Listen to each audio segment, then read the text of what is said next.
Makiko fait partie des nouvelles victimes de l'accident nucléaire de Fukushima. Cette grand-mère vient de recevoir une lettre lui demandant de quitter sa maison, contaminée par les rejets radioactifs.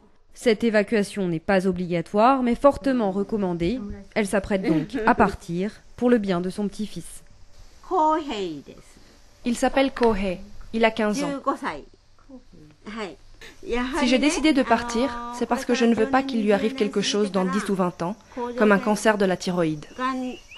Aujourd'hui, Makiko visite pour la première fois son futur logement. Elle devra désormais se contenter d'un préfabriqué.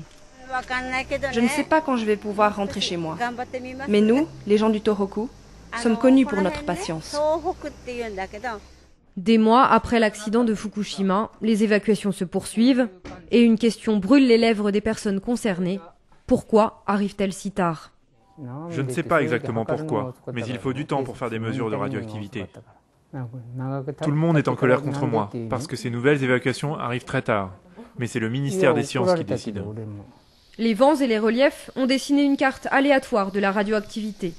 Des petites taches très contaminées continuent ainsi à être découvertes, et les flancs des montagnes de Minamisoma ont le malheur d'en faire partie.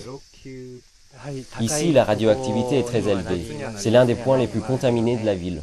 Ici, les passants s'informent de la radioactivité, comme de la météo. 2,08 microsieverts par heure. Merci.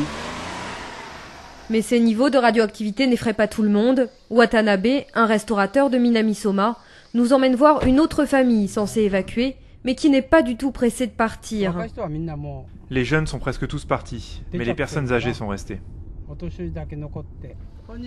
À 80 ans passés, monsieur et madame Ishikawa se sont contentés de hausser les épaules quand ils ont reçu la fameuse demande d'évacuation.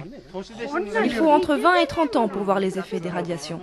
Mais je ne pense pas vivre aussi longtemps, donc il n'y a pas de problème pour nous. Comme nombre de personnes censées évacuer, les Ishikawa préfèrent rester chez eux plutôt que de rejoindre les plus de 100 000 réfugiés du nucléaire, ces sinistrés qui attendent toujours de savoir s'ils pourront un jour rentrer chez eux.